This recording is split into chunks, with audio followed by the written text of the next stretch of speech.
Hello hi everyone welcome back again. ఈరోజు మనం morning క్లాస్లో బేసిక్ ఎలక్ట్రిసిటీ అండ్ మ్యాగ్నటిజం గురించి ఫుల్ సిలబస్ చెప్పుకున్నామండి. అయితే ఆ సిలబస్లో మనకి మెయిన్ హైలైట్ పాయింట్స్ మాత్రమే ఇచ్చాడు. ఆ హైలైట్ పాయింట్స్తో పాటు దాని చుట్టూరు దాని సరౌండింగ్స్లో మనం నేర్చుకోవాల్సిన మిగిలిన కాన్సెప్ట్స్ ఏమని అనేది మార్నింగ్ మీకు క్లియర్ కట్గా ఎక్స్ప్లెయిన్ చేశానండి. అయితే ఆ కాన్సెప్ట్ ఓరియంటెడ్గా మనం ఒక్కొక్క కాన్సెప్ట్కి ఒక్కో క్లాస్ అనేది ఆ, చెప్పుకోవడం మొదలు పెడదామండి. అయితే ఇప్పుడు మనకి ఇక్కడ ఆ కాన్సెప్ట్స్ ప్రకారం ఫస్ట్ ఎలక్ట్రిక్ ఛార్జ్ అని ఇచ్చాడు. అయితే ఎలక్ట్రిక్ ఛార్జ్ అంటే ఏంటి, టైప్స్ ఆఫ్ ఛార్జెస్, అలాగే ప్రాపర్టీస్ ఆఫ్ ఎలక్ట్రిక్ ఛార్జ్, అలాగే ఛార్జ్ బై ఇండక్షన్, కూలుమ్స్లా ఇట్లన్నిటి గురించి మనం ఒక క్లాస్లో ఎక్స్ప్లెయిన్ చేసుకుందాం. అలాగే నెక్స్ట్ క్లాస్లో వచ్చేసి చూడండి ఎలక్ట్రిక్ ఫీల్డ్ అండ్ ఇంటెన్సిటీ, అంటే దీని చుట్టూ దీని సరౌండింగ్స్లో మనకి ఏమేమి కాన్సెప్ట్స్ కవర్ అవుతాయి అంటే electric field due to A hollow conductor, properties of electric field, ఇట్లాంటి కాన్సెప్ట్స్ అన్నిటి గురించి మనం ఇంకో క్లాస్, ఇట్లా మొత్తం మనకి 10 కాన్సెప్ట్స్ ఉన్నాయండి. 10 కాన్సెప్ట్స్ గురించి మనం 10 క్లాసెస్ అనేది ఈ బేసిక్ ఎలక్ట్రిసిటీ అండ్ మ్యాగ్నటిజం గురించి చెప్పుకొని మొత్తం ఈ సిలబస్ మొత్తం కవర్ చేసుకొని మనం ప్రిపేర్ అవ్వడం అనేది జరుగుతుందండి. అయితే ఒకసారి మీరు చూడండి, ఈ బేసిక్ ఎలక్ట్రిసిటీ అండ్ మ్యాగ్నటిజంలో మనం ఫస్ట్ కాన్సెప్ట్ ఏదైతే ఉందో చూడండి, ఫస్ట్ కాన్సెప్ట్ ఎలక్ట్రిక్ ఛార్జ్. దాని గురించి చెప్పుకునే ముందు మనం ముందుగా తెలుసుకోవాల్సింది ఈ కాన్సెప్ట్స్ అన్నిటిలో బేసిక్ ఎలక్ట్రిసిటీ అండ్ మ్యాగ్నటిజంని మనం ముందుగా 3 విధాలుగా డివైడ్ చేసుకుంటామండి. ఎలక్ట్రోస్టాటిక్స్, ఎలక్ట్రిక్ కరెంటు, ఎలక్ట్రిసిటీ, అలాగే ఎలక్ట్రోమాగ్నటిజం. ఇలా 3 విధాలుగా బేసిక్ ఎలక్ట్రిసిటీ అండ్ మ్యాగ్నటిజంని మనం డివైడ్ చేసుకోవచ్చు అండి. అయితే ఇలా డివైడ్ చేసుకున్న తర్వాత మనం ఫస్ట్గా తెలుసుకోవాల్సింది ఎలక్ట్రోస్టాటిక్స్ అంటే ఏంటి. పేర్లోనే ఉందండి స్టాటిక్ అని. స్టాటిక్ అంటే స్థిరత్వం, అంటే స్థిరంగా ఉన్న చార్జ్డ్ పార్టికల్స్ గురించి మనం ఈ ఎలక్ట్రోస్టాటిక్స్ అనే ఆ, ఈ కాన్సెప్ట్లో నేర్చుకోగలుగుతామండి. అలాగే కరెంట్ ఎలక్ట్రిసిటీ, మనకి పేర్లోనే ఉందండి ప్రవాహ విద్యుత్ గురించి మనం పూర్తిగా ఈ కాన్సెప్ట్లో తెలుసుకుంటామండి. అలాగే ఎలక్ట్రోమాగ్నటైజం, అంటే ఈ ఎలక్ట్రోమాగ్నటిజం అనే టాపిక్లో మనం మ్యాగ్నెటిక్ ఫ్లక్స్ అంటే ఏంటి, ఇంటెన్సిటీ అంటే ఏంటి, ఎలక్ట్రోమాగ్నెటిక్ ఇండక్షన్స్ గురించి, ఇలా కొన్ని కొత్త కాన్సెప్ట్స్ గురించి మనం నేర్చుకుంటామండి. అయితే ఇప్పుడు మనం ఈ ఎలక్ట్రోస్టాటిక్స్లో ఫస్ట్గా తెలుసుకోవాల్సింది ఎలక్ట్రిక్ ఛార్జ్ అండి. ఎలక్ట్రిక్ ఛార్జ్, అసలు ఈ ఛార్జ్ అంటే ఏంటి? ఈ ఛార్జ్ గురించి తెలుసుకునే ముందు మీకు ఒక విషయం చెప్పాలండి. ఈ ఛార్జ్ గురించి తెలుసుకునే ముందు మనం అసలుకి యూనివర్స్లో ఉన్న ఆబ్జెక్ట్స్ ఏ ఆబ్జెక్ట్నైనా సరే మనం మ్యాటర్ అని కన్సిడర్ చేస్తే, ఫర్ ఎగ్జాంపుల్ ఒక బుక్ ఉందండి, లేదంటే ఒక బ్రిక్ ఉంది, అది ఫర్ ఎగ్జాంపుల్ ఒక చెక్క ముక్క ఉంది, దానికి వస్తే మనకి కొంత రంప పుట్టబడిద్ది కదండి. దాన్ని మనం మ్యాటర్ అలాగే మాలిక్యూల్స్ కింద ట్రీట్ చేస్తే ఆ మాలిక్యూల్స్లో ఉన్న అతి చిన్న సూక్ష్మ కణాన్ని మనం యాటమ్ అంటాం. అయితే యాటమ్ అనేది కొన్ని సబ్ అటామిక్ పార్టికల్స్ ద్వారా, అంటే యాటమ్ అనేది కొన్ని సబ్ అటామిక్ పార్టికల్స్ ద్వారా ఫామ్ అయి ఉండిద్దండి. సబ్ అటామిక్ పార్టికల్స్ ద్వారా ఫామ్ అయి ఉండిద్దండి. అయితే ఈ సబ్ అటామిక్ పార్టికల్స్లో మనం తెలుసుకోవాల్సింది ఏంటంటే, ఒకసారి చూడండి, ప్రోటాన్స్, న్యూట్రాన్స్, అలాగే ఎలక్ట్రాన్స్.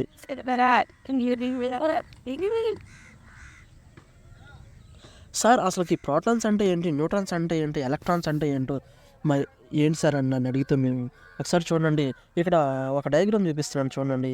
ఈ డయాగ్రామ్లో మనకి సెంటర్లో ఉన్న దాని పేరు ఏంటంటే న్యూక్లియస్ అంటామండి. దీన్ని మనం యాక్చువల్గా ఈ డయాగ్రామ్ మొత్తాన్ని మనం అటామిక్ స్ట్రక్చర్ అంటాం.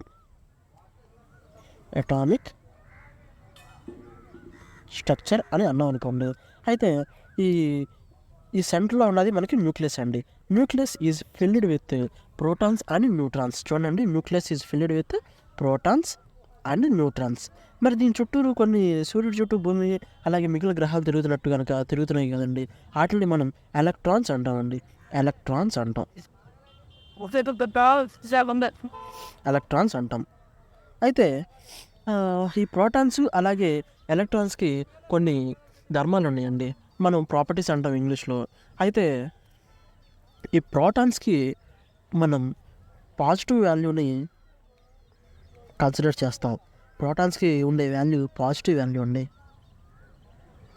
అలాగే న్యూట్రాన్స్కి ఉండే value negative value. Negative value ఉండిద్ది. సార్ ఏంటి సార్ ఈ పాజిటివ్ వాల్యూ, నెగిటివ్ వాల్యూ అని మీరు నన్ను గనక అడిగితే అప్పుడు నేను చెప్పే ఆన్సర్ ఏంటంటే ఛార్జ్ అండి. ఈ ప్రోటాన్స్ అలాగే ఎలక్ట్రాన్స్కి కొంత ఛార్జ్ అనేది ఉండిద్ది. ఆ ఛార్జ్ని మనం కూలుమ్స్లో కొలుస్తామండి. ఆ కూలుమ్స్ వాల్యూ ఎంత సార్ అంటే ఒకసారి చూడండి, మనకి 1 అంటే ఒక ప్రోటాన్ విలువ వచ్చేసి 1.602 ఇంటూ 10⁻⁻19 కూలుమ్స్ అంటామండి. కూలుమ్స్ అంటే మనం ఛార్జ్ని కూలుమ్స్లో కొలుస్తాం. అయితే ఈ ప్రోటాన్కి మనం పాజిటివ్ వాల్యూ తీసుకుంటాం, అలాగే ఎలక్ట్రాన్కి మనం నెగిటివ్ వాల్యూ తీసుకుంటాం. -1.602 ఇంటూ 10⁻⁻19 కూలుమ్స్. మరి న్యూట్రాన్ యొక్క వాల్యూ ఏంటి సార్ అంటే న్యూట్రాన్కి 0 ఛార్జ్ ఉండిద్దండి. న్యూట్రాన్ యొక్క వాల్యూ 0. అయితే మరి ఇక్కడ మన కాన్సెప్ట్ ఉంది కదండి ఇప్పుడు ప్రజెంట్ ఎలక్ట్రిక్ ఛార్జ్. సార్ ఈ ఛార్జ్ అంటే ఏంటి సార్ మరి అని మీరు కనుక అన్నారంటే కొన్ని పార్టికల్స్ అనేవి ఉన్నాయండి. ఫర్ ఎగ్జాంపుల్ కొన్ని పార్టికల్స్ అనేవి ఉన్నాయి, మాలిక్యూల్స్ కానీ సంథింగ్ ఏదోటి. ఇదో పార్టికల్,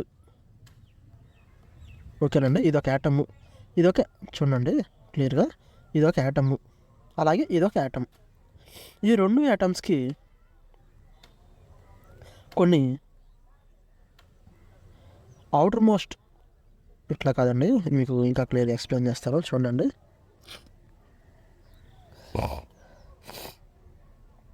ఫర్ ఎగ్జాంపుల్ 2 యాటమ్స్ అనేవి ఉన్నాయి.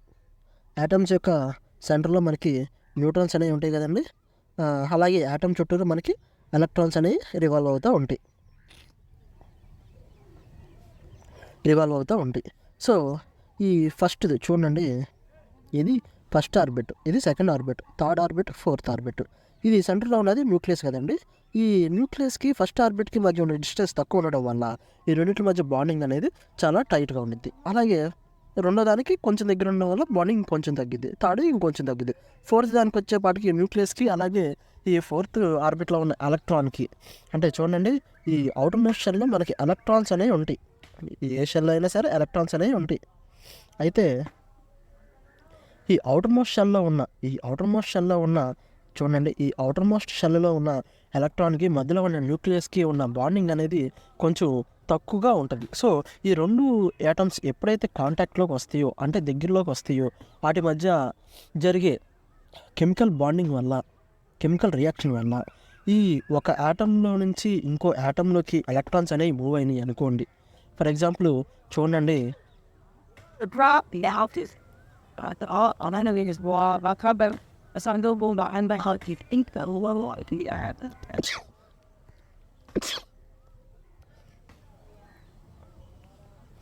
ఫర్ ఎగ్జాంపుల్ చూడండి, ఇదొక ఆబ్జెక్టు, ఇదొక object.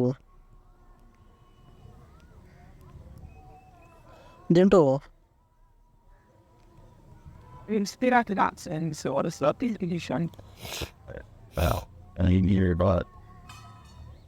Four protons plus 4 neutrons ఉన్నాయి, అది ఎలక్ట్రాన్స్ ఉన్నాయి. అలాగే దీంట్లో కూడా మనకి 4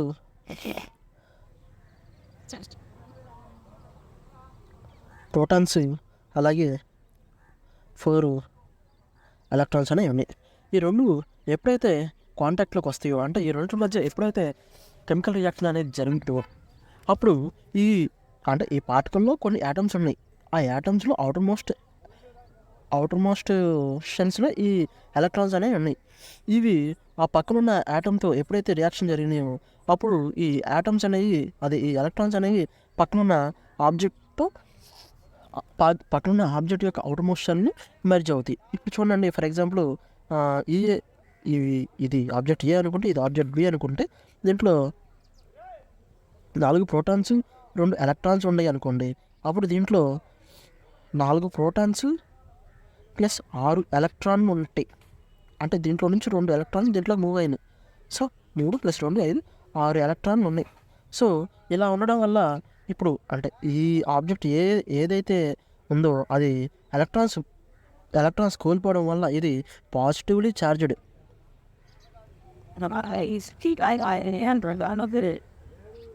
చార్జ్డ్ అని మనం చెప్పొచ్చు.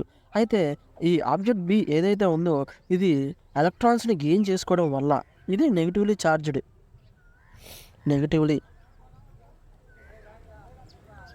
చార్జ్డ్ పార్టికల్ అని మనం అనొచ్చు.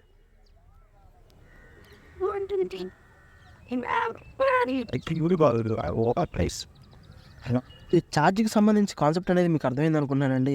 ఒకసారి చూడండి డెఫినేషను.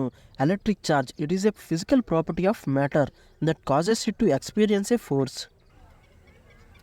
ఇప్పుడు మనం మన నెక్స్ట్ కాన్సెప్ట్ చూద్దాం చూడండి. అయితే ఆ కాన్సెప్ట్ చూసే ముందు మీకు డిస్ప్లే మీద కొన్ని ఇమేజెస్ అనేవి చూపిస్తున్నా చూడండి.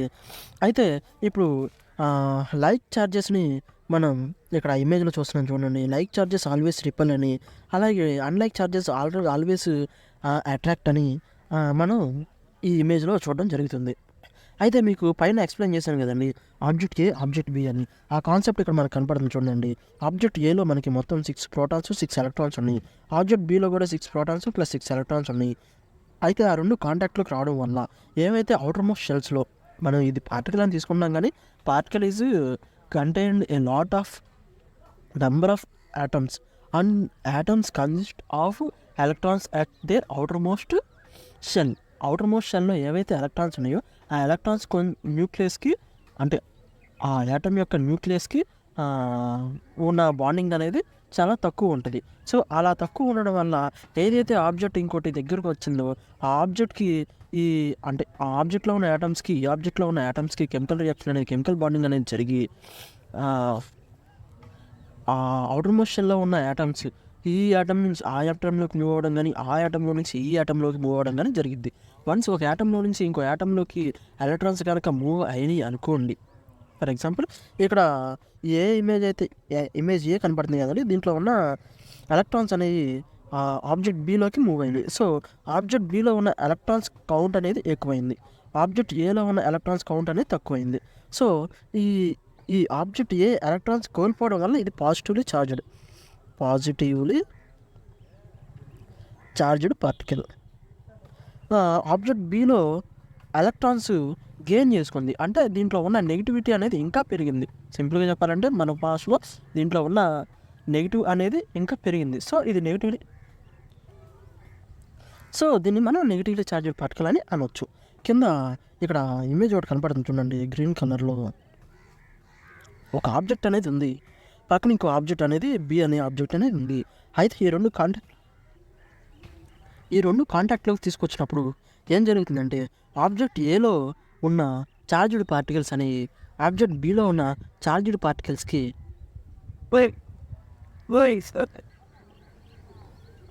సరితమనంగా లేకపోవడం వల్ల ఈ ఆబ్జెక్ట్ ఏ అండ్ బిని మనం కాంటాక్ట్లో ఉంచితే ఆ ఆబ్జెక్ట్ ఏలో ఉన్న చార్జ్డ్ పార్టికల్స్ అని ఆబ్జెక్ట్ బిలోకి మూవ్ అవ్వడం జరగడం గమనిస్తున్నాం. సో అలా ఎప్పటి వరకు జరిగిద్దంటే ఆబ్జెక్ట్ ఏ అండ్ ఆబ్జెక్ట్ బిలో రెండింటిలోనూ ఉన్న చార్జ్డ్ పార్టికల్స్ అనేవి సేమ్ అయ్యే వరకు జరుగుతూ ఉంటుంది. అయితే ఒకసారి మనం ఈరోజు మన క్లాస్లో లాస్ట్ కాన్సెప్ట్ అయిన కూలుంబ్స్ లా, అలాగే దాని తర్వాత ఇండక్షన్ బై ఛార్జింగ్ గురించి చూద్దాం చూడండి. అయితే ముందు కూలుంబ్స్ లా గురించి చూద్దాం. కూలుంబ్స్ లా అని మనం ఎందుకంటున్నామంటే ఒక సైంటిస్ట్, ఆయన పేరు అగస్టిన్ కూలుంబ్. అయితే ఆయన పేరు మీద మనం ఈ కూలుంబ్స్ లాని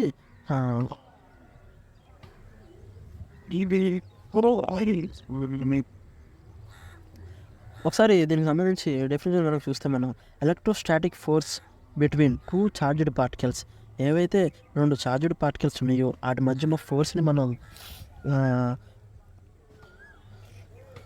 కూలుంబ్స్ ద్వారా కనుక్కోవడం జరుగుతుంది.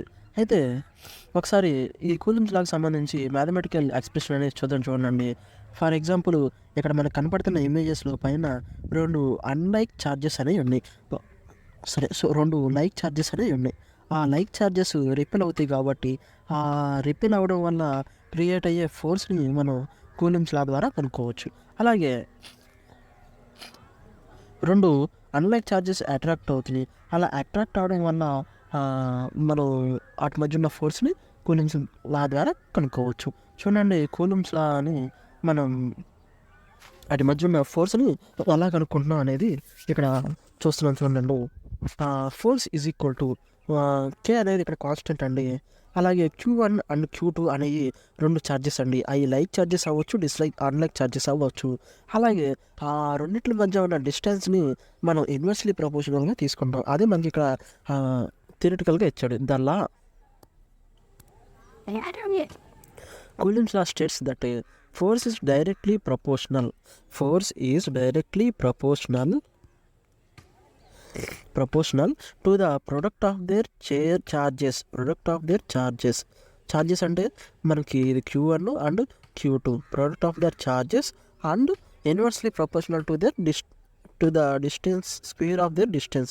1 by ఆ డిస్టెన్స్ మధ్య ఆ రెండింటి మధ్య ఉన్న డిస్టెన్స్ r అనుకున్నాం మనం, r² అంట. అయితే ఇప్పుడు మనం ఈ ఫార్ములాని కనుక మ్యాథమెటికల్గా డెరైవ్ చేస్తే F ఈక్వల్ టు మరి ఇక్కడ కే అనేది కూలుమ్స్ కాన్స్టెంట్గా మనం తీసుకుంటామండి. కే ఇంటూ Q1 ఇంటూ Q2 ఇక్కడ మనకి కనపడుతుంది చూడండి ఇమేజ్లో formula, same formula, into 1/r² కాబట్టి r² వేసుకోవచ్చు. r². ఇదండి కూలుమ్స్ లా యొక్క formula.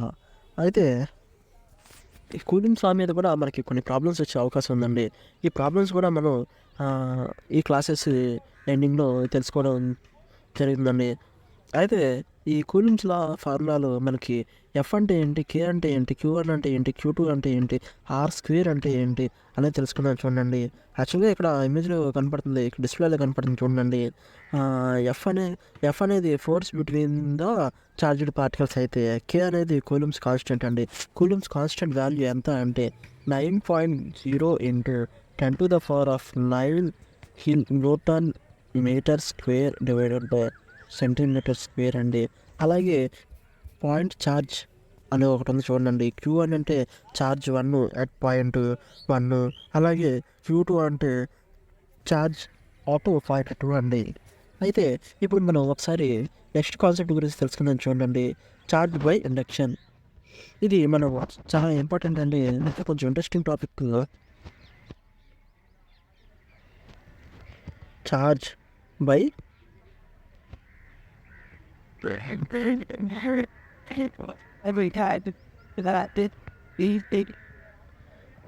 Induction.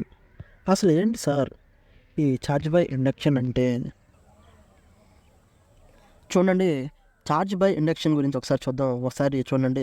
This method use to charge an object without actual touching the object to any other charged objects. ఒకసారి ఇక్కడ 2 ఆబ్జెక్ట్స్ అనేవి ఉన్నాయి, ఆబ్జెక్ట్ ఏ అలాగే ఆబ్జెక్ట్ బి అని.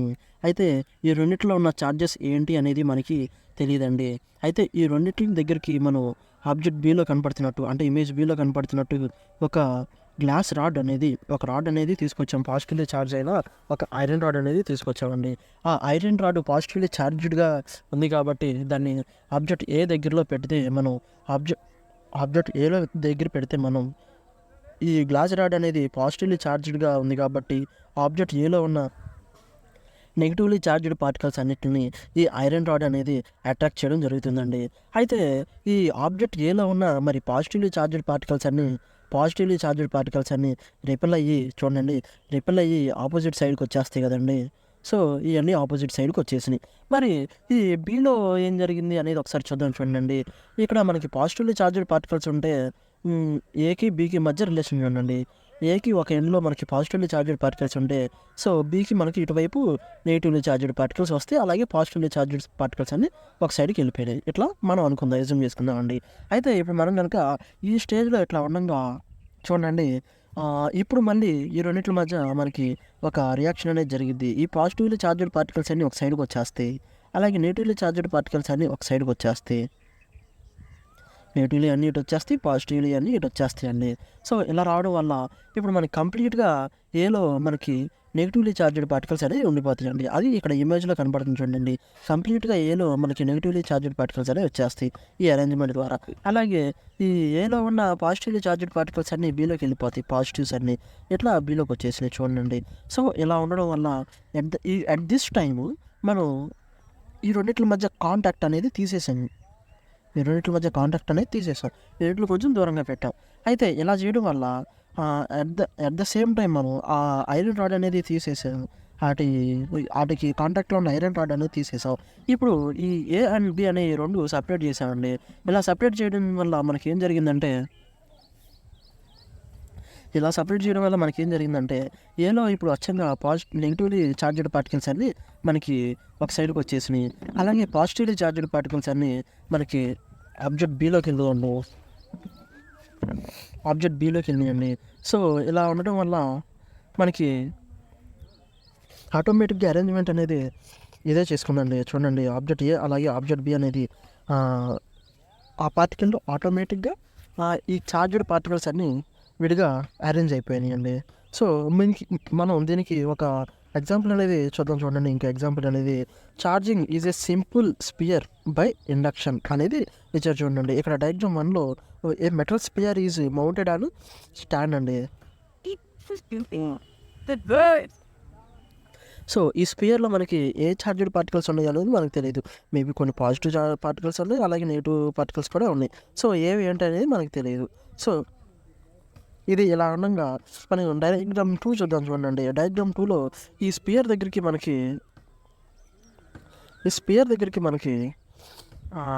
నెగిటివ్గా ఛార్జ్ అయిన ఒక బెలూన్ అనేది తీసుకొచ్చామండి.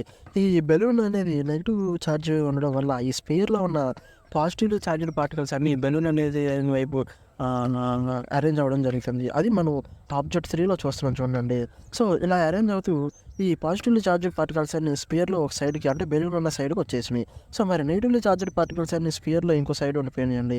ఆ స్పియర్ని మనం హ్యాండ్తో టచ్ చేయడం వల్ల ఆ నెగిటివ్లీ చార్జ్డ్ పార్టికల్స్ అన్నీ మన హ్యాండ్ ద్వారా ఎర్త్లోకి వెళ్ళిపోతాయండి. సో ఇంకా స్పియర్లో మనకి మిగిలిందల్లా పాజిటివ్లీ చార్జ్డ్ పార్టికల్స్ మాత్రమే. ఈ పాజిటివ్లీ చార్జ్డ్ పార్టికల్స్ ఇలా ఉండగా మనం ఆ బెలూన్ నుంచి ఆ స్పియర్ నుంచి బెలూన్ అనేది కాంటాక్ట్ తీసేస్తే ఇప్పుడు ఆ స్పియర్లో ఏవైతే పాజిటివ్లీ చార్జ్డ్ పార్టికల్స్ ఒక ఎండ్లో ఉన్నాయో అవన్నీ ఈ డయాగ్రామ్లో అరేంజ్ అయిపోతాయండి. అంటే ఆ స్పియర్ అరేంజ్ అయిపోతాయండి. సో ఇదండి ఈరోజు మన క్లాసు. మన నెక్స్ట్ క్లాస్లో మనం ఇంటెన్సిటీ, ఎలక్ట్రిక్ ఫీల్డ్ అంటే ఏంటి, ఎలక్ట్రిక్ ఇంటెన్సిటీ అంటే ఏంటి, ఫ్లక్స్ అంటే ఏంటి, వీటన్నిటి గురించి మనం మన నెక్స్ట్ క్లాస్లో తెలుసుకుందామండి.